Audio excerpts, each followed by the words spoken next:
నుంచి రాష్ట్రంలో రాబందులు స్వైర విహారం చేస్తున్నారు. పొలిటికల్ గవర్నెన్స్ రెడ్ బుక్ పేరుతో రాజ్యాంగ హక్కులను కాలరాస్తోంది ఈ కూటమి సర్కార్. చంద్రబాబు అండతో ఉద్యోగులు, దళితులు, మహిళలపై ఎమ్మెల్యేలు చేస్తున్న దాడులు, దాష్టికాలు చెప్పనలవి కాకుండా ఉన్నాయి. ఏ అధికారం లేకున్నా కూడా ఉద్యోగులపై కూటమి ప్రభుత్వంలో కూటమి ఎమ్మెల్యేలు ఎందుకు అధికారాలు చలాయిస్తున్నారు? అసలు ఉద్యోగులపై అధికారం చలాయించే హక్కు ఎమ్మెల్యేలకు ఎవరిచ్చారు? మాట వినని ఉద్యోగులపై వేధింపులు, బదిలీలు. నిన్నటికి నిన్న చూసుకుంటే కేజీబీవీ ప్రిన్సిపల్ను వేధిస్తూ ఆముదాల వలసలో ఎమ్మెల్యే కూన రవికుమార్ గారి ఉదంతం మనం మాట్లాడాలి ముందుగా. అంటే కూటమి ప్రభుత్వం వచ్చిన నాటి నుండి రాష్ట్రంలో ఇందాక నేను చెప్పినట్టు దళితులు, ఉద్యోగులు, అందులో మహిళా ఉద్యోగుల పట్ల ముఖ్యంగా ఈ ఎమ్మెల్యేలు చేస్తున్న ఒత్తిడి, ఈ ఎమ్మెల్యేలు చేస్తున్న దారుణాలు, బెదిరింపులు, దాష్టికాలు ఒక్కొక్కటి పెరిగిపోతూనే ఉన్నాయి. ఆ బాధితురాలు, ఆ కేజీబీవీ ప్రిన్సిపల్ సౌమ్య గారి మాటలు వింటే, అంటే రాత్రి 10:30 తర్వాత కూడా కార్యాలయానికి పిలిపించుకుని పనుల సాకుతో, పనుల వంకతో ఆవిడ్ని అక్కడే ఉంచుకుంటూ, ఇదేంటి అని ప్రశ్నిస్తే ఆవిడ్ని బెదిరిస్తూ, వాళ్ళ అనుచరులను ఇంటికి పంపించి, ఏం చేద్దామని అర్ధరాత్రులు వీడియో కాల్స్ చేస్తూ, అంటే ఒక మహిళా ఉద్యోగిని అర్ధరాత్రులు మీ కార్యాలయాల్లో అలా తిప్పుకోవచ్చా? అలా ఉంచుకోవచ్చా? ఏమన్నా అంటే పనులు చేయించుకుంటామంటూ సాకులు చెప్తారా? వీడియో కాల్స్ అర్ధరాత్రి చేస్తారా? ఏ ప్రభుత్వంలోనూ చూడలేదు మరి ఇలాంటి ఒక పనితనం. కూటమి ప్రభుత్వంలోనే చూస్తున్నాం. అంటే ఎమ్మెల్యే కూన రవికుమార్ గారు ఒక్కరే కాదు, రాష్ట్రంలో చంద్రబాబు కూటమి సర్కారు వచ్చిన నాటి నుండి పొలిటికల్ గవర్నెన్స్ రెడ్ బుక్ రాజ్యాంగం అమల్లో భాగంగా ఎమ్మెల్యేలు కూటమి రాబందుల మాదిరిగా స్వైర విహారాలు చేస్తున్న ఒక్కొక్కటి మనం ఈరోజు మాట్లాడుకుంటూ వద్దాం. మాట వినకపోతే సస్పెండు, మాట వినకపోతే బదిలీ, మాట విన్నావా నెత్తినెక్కించుకుని ఊరేగడం, మీకు నచ్చినట్టు అధికారుల్ని మీ కాళ్ల కింద చెప్పులుగా పెట్టుకోవడం. ఈ అధికారాన్ని చంద్రబాబు నాయుడు గారే ఎమ్మెల్యేలకు ఇచ్చారు. ప్రభుత్వ ఉద్యోగుల్ని ఎమ్మెల్యేల కాళ్ల కింద చెప్పులుగా పెట్టేసిన ఘనత గౌరవ ముఖ్యమంత్రి వర్యులు శ్రీ నారా చంద్రబాబు నాయుడు గారికే దక్కుతుంది. ఈరోజు రేషన్ కార్డ్ దగ్గర నుంచి ఈ రోజున రాష్ట్రంలో ఏ అర్జీ పెట్టుకోవాలన్నా కూడా మహిళలు ఎమ్మెల్యేల దగ్గరికి, వాళ్ళ సంబంధిత అనుచరుల దగ్గరికి వెళ్ళి మొరపెట్టుకోవాల్సిన పరిస్థితి. ఇలాంటి పరిస్థితి ఇంతకు ముందు జరిగిందా? ఇంతకు ముందు ఉందా? ఉద్యోగులకు ఏ అవసరం వచ్చినా, అంటే చివరికి నిబంధనల ప్రకారం వారికి చేయాల్సిన పనులు కూడా ఆ పై అధికారులు చేయాలంటే ఎమ్మెల్యేల దగ్గరకు, నాయకుల దగ్గరికి వెళ్ళి అడుక్కోవాలన్నమాట. ఇది ఈ రోజున పరిస్థితి. మహిళల మీద వినకపోతే దారుణాలకు దిగజారడము, వేధింపులకు పాల్పడ్డం. ఉద్యోగ భయంతో తమ ప్రాణాలకు హాని తలపెడుతున్నారు అని చెప్పి పోలీసులతో మొరపెట్టుకున్నా కూడా పోలీసులు పట్టించుకొని పరిస్థితి ఈ రోజున రాష్ట్రంలో మనం చూస్తూ ఉన్నాం. ఇక్కడ కనుక మనం చూసుకున్నట్లయితే పల్నాడు ఎస్పీకి ఫిర్యాదు చేసేందుకు అంబులెన్స్లో వచ్చింది రోసమ్మ గారు. మీరు చూడొచ్చు, టీడీపీ మహిళా నేత నుండి నన్ను కాపాడండి బాబోయ్ అంటూ మొరపెట్టుకుంటోంది ఆవిడ. కలెక్టరు ఎస్పీకి వృద్ధురాలు వినతి పత్రం అందించి ఆమె 1.5 ఎకరం స్థలం దురాక్రమణకు మహిళా నేత దౌర్జన్యం చేస్తున్నారు అంటూ ఆవేదన వ్యక్తం చేస్తే అసలు ఆమెని పట్టించుకున్న వాళ్ళు లేరు ఈ రోజున. అంటే ఇలాంటి న్యూస్లు నిజంగా జరిగితే కూడా ఇవన్నీ ఒక సాక్షి పేపర్లోనే ఎందుకు వస్తున్నాయి? మిగతా పేపర్లో ఎందుకు రావట్లేదు? ఈ న్యూస్ అబద్ధం కాదు, ఆమె ఆవేదన అబద్ధం కాదు, మరి ఒక్క సాక్షి మాత్రమే ఎందుకు నిస్సహాయుల పక్కన, అభాగ్యుల పక్కన నిలబడి ప్రశ్నిస్తోంది ఈ రోజున? ఈ విషయం రాష్ట్ర ప్రజలందరూ కూడా గమనించాలి. ఎందుకు అంటే మొన్నటికి మొన్న శ్రీకాకుళం జిల్లా ఆముదాల వలసకు చెందిన టీడీపీ ఎమ్మెల్యే రవికుమార్ గారు మహిళా ఉద్యోగుల్ని వేధించిన సంగతితో పాటు ఇలాంటివి రాష్ట్రంలో ప్రతిరోజు కోకొల్లలు జరుగుతున్నాయి. కానీ ఎంతమంది మాట్లాడుతున్నారు దీని మీద? మాట్లాడరు. ఎందుకంటే ఎల్లో మీడియా మాఫియా ప్రశ్నించే సాక్షి ఛానల్ గొంతు నొక్కేస్తారు, ఇబ్బందులకు గురి చేస్తారు ఆ ఛానల్ని కూడా. ఇంకెవరు వాళ్ళని ప్రశ్నించకూడదన్నమాట. వాళ్ళు మాత్రం వాళ్ళ అధికారాలని దుర్వినియోగం చేసుకుంటూ ఎన్ని అఘాయిత్యాలకైనా ఎన్ని అరాచకాలకైనా పాల్పడచ్చు. ఉదాహరణకి మన సౌమ్య గారు ఉదంతం. దాంతోపాటుగా ఇంకొకటి మన నరసరావుపేట రూరల్కి సంబంధించిన విషయం ఇది. లైంగిక దాడికి యత్నించిన టీడీపీ నాయకుడు ముక్కపాటి వెంకటేశ్వర్లు గారిపై కేసు నమోదు చేయాలని ఫిర్యాదు చేసినా పోలీసులు స్పందించలేదు అనేటువంటి ఒక అభాగ్యురాల ఆవేదన ఇది. ఏం చెప్పారు? డబ్బు పలుకుబడి ఉంది ఆయనకి, ఎందుకు ఆయనతోటి మనకి, రాజీ చేసేసుకో అని చెప్తున్నారు. ఇదా మీ రాజకీయం? ఇదా మీరు చేసే రాజకీయం? ఇదా మీరు చేసే పంచాయతీలు? ఏ రోజు కూడా ఈ కూటమి ప్రభుత్వం మహిళలకి అన్యాయం జరిగిన చోట అన్యాయం చేసిన వాడి వైపే నించున్నారు తప్ప అన్యాయం జరిగిన మహిళ వైపు ఏ రోజు ఈ కూటమి ప్రభుత్వం నించోలేదు ఈ రోజు వరకు. ఎందుకని అలాగా? ఏమన్నా అంటే పంచాయతీలు చేయడము, వాళ్ళ నాయకులకి సపోర్ట్గా వాళ్ళ నాయకుల పిల్లల్ని సపోర్ట్ చేసుకుంటూ ఏదో అక్కడికి సర్దేసి ఆ కేసులు మూయించేసాడు. ఇదే జరుగుతూ వస్తుంది గత సంవత్సర కాలంగా. ఏమన్నా అంటే మళ్ళీ మహిళలే మాకు అందరికంటే ఎక్కువ అంటూ మాట్లాడతారు. మరి ఈ రోజున గౌరవ ఉప ముఖ్యమంత్రి గారు పీపీపీ గారు పవన్ కళ్యాణ్ గారు ఎందుకు బయటకు వచ్చి మాట్లాడట్లేదు? ఎందుకు ప్రశ్నించట్లేదు జరుగుతున్న అన్యాయాల గురించి? మహిళల బాధ్యత మీది అన్నారు కదా, ఎక్కడుంది మీ బాధ్యత?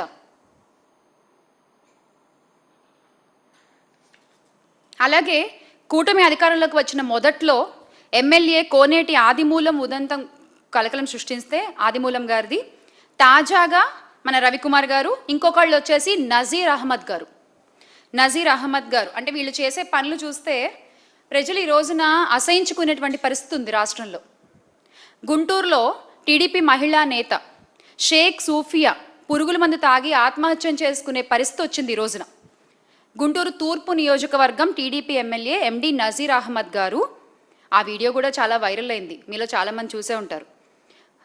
ఆయన చేసేటువంటి వేధింపులు తట్టుకోలేకపోతున్నాను, పోలీసులు నాపై తెచ్చేటువంటి ఒత్తిడి నేను భరించలేకపోతున్నాను అంటూ ఆమె గుంటూరు బ్రహ్మానందరెడ్డి స్టేడియం వద్ద ఆత్మహత్యాయత్నం చేయడంతో కుటుంబ సభ్యులు ప్రభుత్వాసుపత్రికి తరలించారు ఆవిడ్ని. ఇది ఒక మహిళ పరిస్థితి ఈ రోజున కూటమి ప్రభుత్వంలో. మహిళలంటే తెలుగుదేశం పార్టీకి గౌరవం లేదు, ఇది అందరికీ అర్థమైపోయిన విషయం. మరొకసారి కూటమి ప్రభుత్వమే రుజువు చేసిన విషయం ఇది.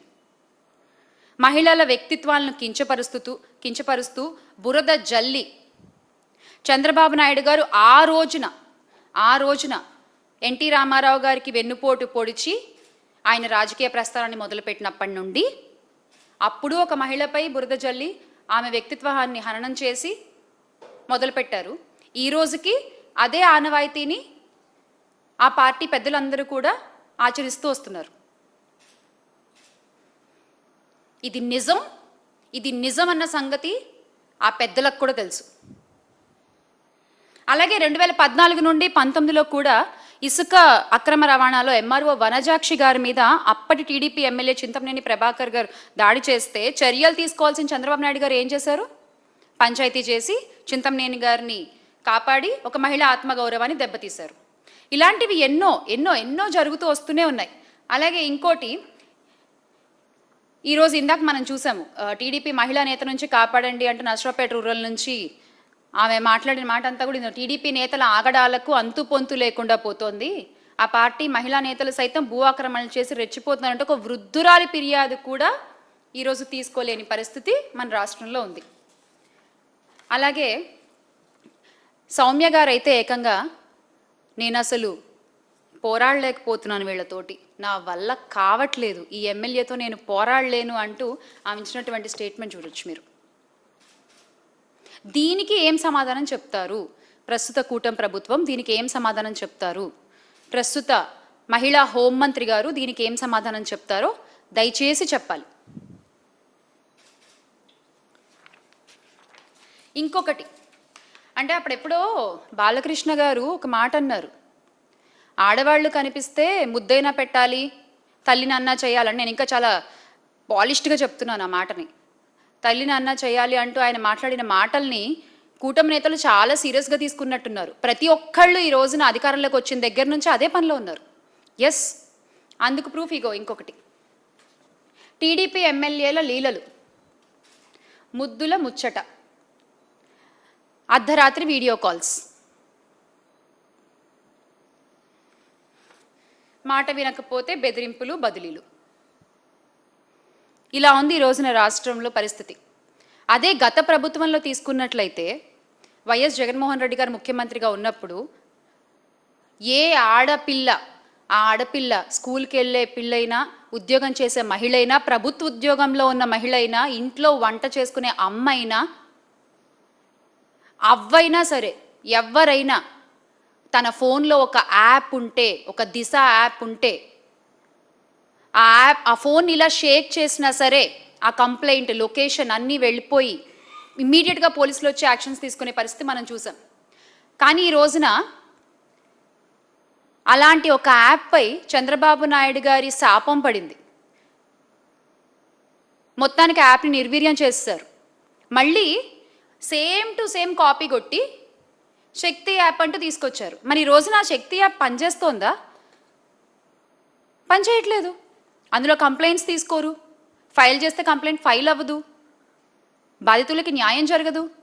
ఇంకెందుకు ఆ శక్తి యాప్? మీకు రాష్ట్రంలో తెల్లారులేస్తే ఇన్ని ఇష్యూస్ జరుగుతున్నప్పుడు మహిళల మీద ఎందుకండి మీకు ఆ శక్తి యాప్ ఉండి ఉపయోగం ఏంటి?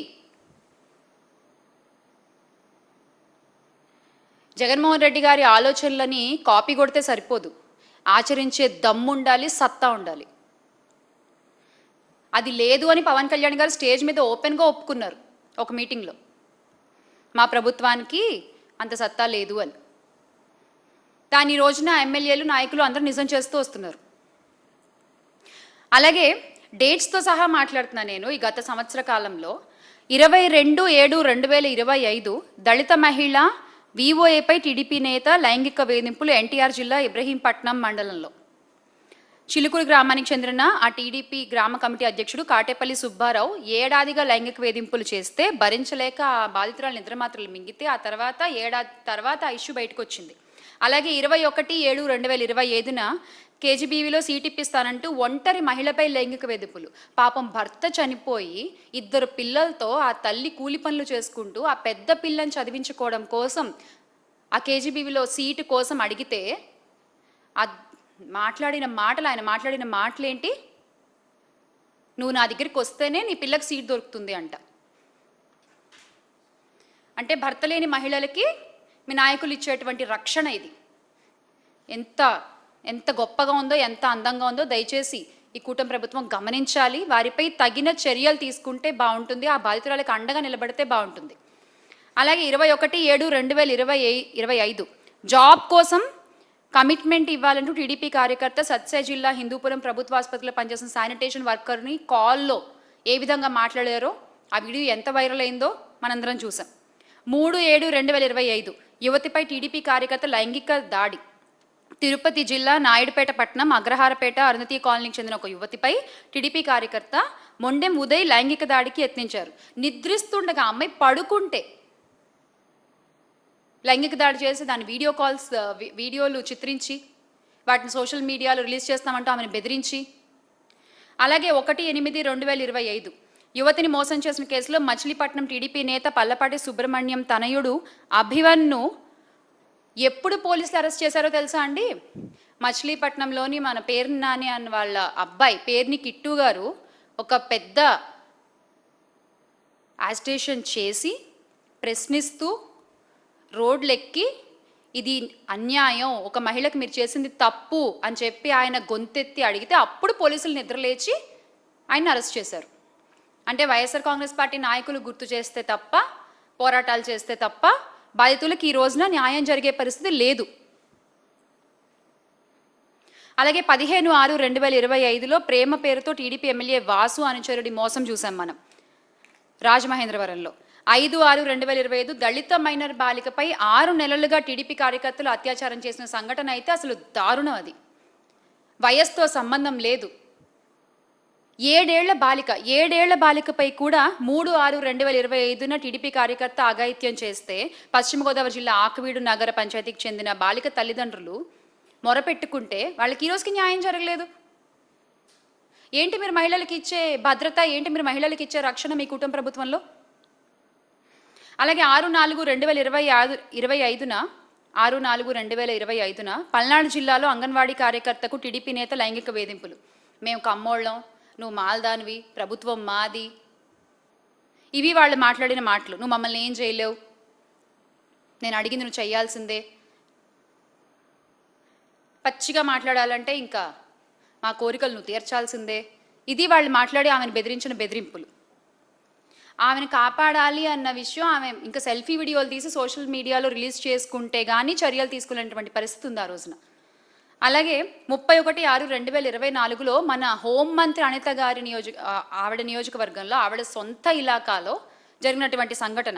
అనకాపల్లి జిల్లా పాయకరావుపేట కోట ఊరట్లలో 2 మహిళలు దుస్తులు చింపి జుట్టు పట్టుకుని ఈడ్చి కొట్టి వరలక్ష్మి, లక్ష్మి అనే మహిళలపై దాష్టికం చేశారు టీడీపీ నాయకులు అక్కడ. దానికి ఏం సమాధానం లేదు. 17/10/2024 టీడీపీ నేతల రాసలీలలు ఆ టీడీపీ రాష్ట్ర కార్యదర్శి చంద్రబాబు గారి కుప్పం పార్టీ పరిశీలకులు గాజుల ఖాదర్ బాషా 2024 అక్టోబర్లో అది బహిర్గతమైంది. With proofs, with authentic data ఈ రోజున మనం ఇవన్నీ మాట్లాడుకుంటున్నాం ఇక్కడ. ఎంత సిగ్గుచేటు! అసలు ఏమనుకుంటున్నారు? ప్రచారాల్లో మాత్రం మేము అది చేస్తాం, మహిళలకి ఇది చేస్తాం అంటూ కబుర్లు చెప్పేస్తారు. ఆచరణలోకి వచ్చేసరికి చూస్తే ఏమీ ఉండదు. ప్రమోషన్ ఫుల్లు, ఆచరణ నిల్లు అన్నట్టు ఉంటుంది పరిస్థితి. బిల్లులు పాస్ చేయాలన్నా కూడా ఈ రోజున పిచ్చివాగుడు వాగుతూ మహిళల్ని ఇబ్బంది పెడుతున్న టీడీపీ నేతలు ఉన్నారు. వాళ్ళు పనిచేసిన పనికి బిల్లులు పాస్ చేయాలన్నా కూడా ఈ రోజున మహిళల పరిస్థితి వాళ్ళు చెప్పిన మాటలు వినడం, వాళ్ళు చెప్పినట్లుగా నడుచుకోవడం అన్నమాట.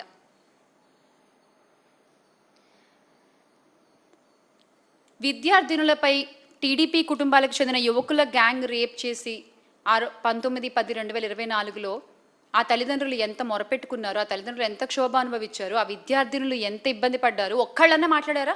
ఒక్కళ్ళన్నా దీన్ని కవర్ చేశారా?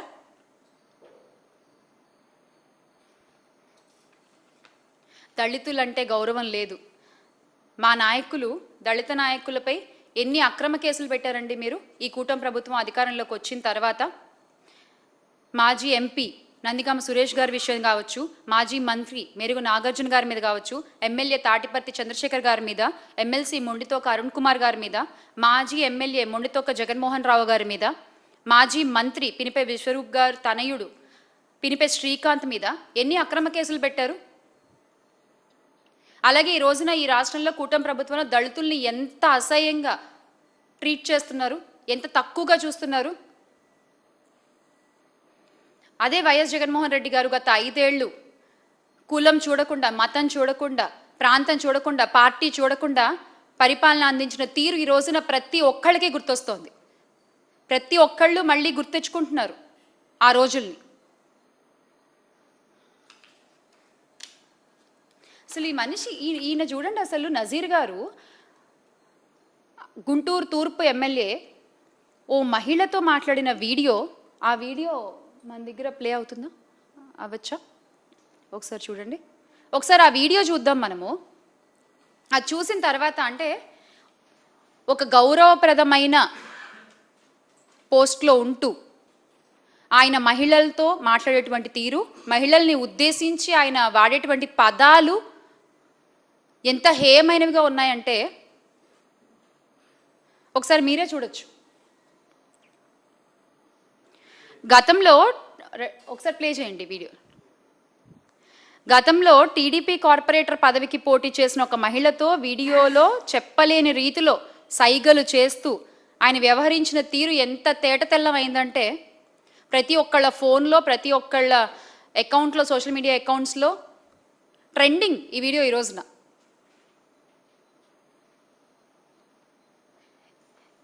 ఆ మహిళ వ్యవహరించిన తీరు సభ్య సమాజం, ఆ మహిళతో ఈయన వ్యవహరించిన తీరు సభ్య సమాజం తలదించుకునేలా ఉందనే అభిప్రాయం ఈ రోజున ప్రతి ఒక్కళ్ళ వ్యక్తమవుతోంది. ప్రజాప్రతినిధి అయ్యుండి కూడా ఈ రకంగా రాసలీలలు చేస్తూ వీళ్ళు ఏమీ చెప్పాలనుకుంటున్నారు ఈ రాష్ట్రానికి నాకు అర్థం కాదు. అంటే మీరు ఒక గౌరవమైన పోస్ట్లో ఉన్నారు, మీరు చాలామంది మిమ్మల్ని చూస్తూ ఉంటారు, మీరు ఎలా మాట్లాడుతున్నారు, ఎలా ప్రవర్తిస్తున్నారు అన్నీ అబ్జర్వ్ చేస్తూ ఉంటారు. మీరు ఒక ఇన్స్పిరేషన్గా ఉండాలి. కానీ మీ ప్రవర్తన, మీ తీరు ఈ రోజున కూటమి ప్రభుత్వంలో నాయకుల తీరు ఎలా ఉందంటే మాటల్లో చెప్పలేని విధంగా ఉంది. మళ్ళీ నిష్పక్షపాతంగా మేము రాజకీయం చేస్తాము, మహిళల్ని సమానంగా చూస్తూ వాళ్ళ సాధికారత కోసం కృషి చేస్తాము అంటూ కబుర్లు చెప్తారు. ఈ రోజున మహిళలు ఏంటండి, ఎస్పీలే భయపడుతున్నారు. అసలు మీ పాలనలో ఎస్పీలే, ఐపీఎస్ అధికారులే భయపడుతున్నారు మీ పాలనలో. ఎస్సీ సామాజిక వర్గానికి చెందిన సీనియర్ ఐపీఎస్ సంజయ్కి నిష్పక్షపాతంగా పనిచేస్తారనే పేరుంది, అవునా కాదా? ఆయనకు ఏ రాజకీయ పక్షానికి కొమ్ము కాయరని ఐపీఎస్ అధికారులే స్పష్టం చేస్తూ ఉంటారు. ఆయన కూడా మీ నిధుల్లో దుర్వినియోగానికి బలైపోయారు. ఆయన కూడా ఐపీఎస్ అధికారి పివి సునీల్ కుమార్పై మీరు ఎంత కక్ష తీసుకున్నారు ప్రజలందరం చూసాము. దళితులను ఎంత హేయంగా మాట్లాడతారు మీరు, గంజాయి తాగేవాళ్ళు. మీరు మాట్లాడిన మాటలే 27/4/2024 విత్ డేట్ చెప్తున్నాను నేను ఈ రోజున. గత సంవత్సర కాలంగా ఎవ్వరు రాష్ట్రంలోని ఏ పనులు చేసుకునే వాళ్ళు కూడా సంతృప్తిగా లేరు ఈ కూటమి ప్రభుత్వంతో. అది రైతుల దగ్గర నుంచి, చదువుకునే పిల్లల దగ్గర నుంచి, ఉద్యోగాలు చేసుకునే మహిళలు కావచ్చు, ఉద్యోగులు కావచ్చు, ప్రభుత్వ ఉద్యోగులు కావచ్చు, ఎవ్వరు సంతోషంగా లేరు. ముఖ్యంగా మహిళలైతే నిన్నటికి నిన్న మీరు అమలుపరిచిన బస్సు పథకం కూడా చూసాం కదా. ఫ్రీ అన్నారు, డబ్బులు తెచ్చుకోకుండా టికెట్ కొనుక్కోవడానికి వస్తే అయ్యో ఇది ఫ్రీ కాదమ్మా అంటారు అక్కడ వాళ్ళు. మళ్ళీ వాళ్ళు వెళ్ళి డబ్బులు తెచ్చుకుని టికెట్లు కొనుక్కోవాల్సిన పరిస్థితి. బస్సుల ముందు ఇది స్త్రీ శక్తి సంబంధించినది కాదు, ఇక్కడ వర్తించదు ఆ పథకం అని చెప్పి బోర్డులు పెట్టుకుని తిరుగుతున్నారు. ఇంకేంటి మీరు ఇచ్చింది? మాటలు అందరూ చెప్తారు, కానీ మీరు మాటలు చెప్పినవన్నీ కూడా చేతల్లో చేసి చూపించేటువంటి ఆ నమ్మకం మీకు ఉన్నప్పుడే ఆ మాటలు చెప్పండి. లేకపోతే నవ్వుతున్నారు ప్రజలందరూ కూడా. ఈ రోజున చూసాం కదా, ఇప్పుడు సంవత్సర పై కాలంగా కూటమి ప్రభుత్వం అధికారంలోకి వచ్చిన దగ్గర నుంచి మహిళల పట్ల, దళితుల పట్ల, ఐపీఎస్ అధికారుల పట్ల, ప్రభుత్వ ఉద్యోగుల పట్ల వాళ్ళు ప్రవర్తించిన తీరు ఇది. ఇవన్నీ కూడా ప్రజలు గుర్తుపెట్టుకుంటారు. ఇవన్నీ కూడా ప్రజలు ఏ రకంగా సమాధానం చెప్పాలో అప్పుడు చాలా గట్టిగా సమాధానం చెప్తారు.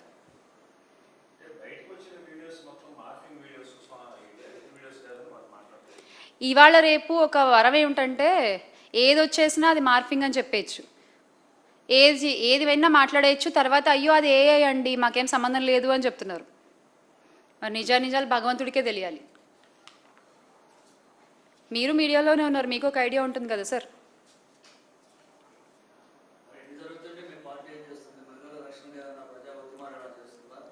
ఎక్కడ మహిళలకు అన్యాయం జరిగినా అక్కడ మా మహిళా నేతలు వెళ్ళి మాట్లాడుతున్నాము, వాడిని ప్రశ్నిస్తున్నాము.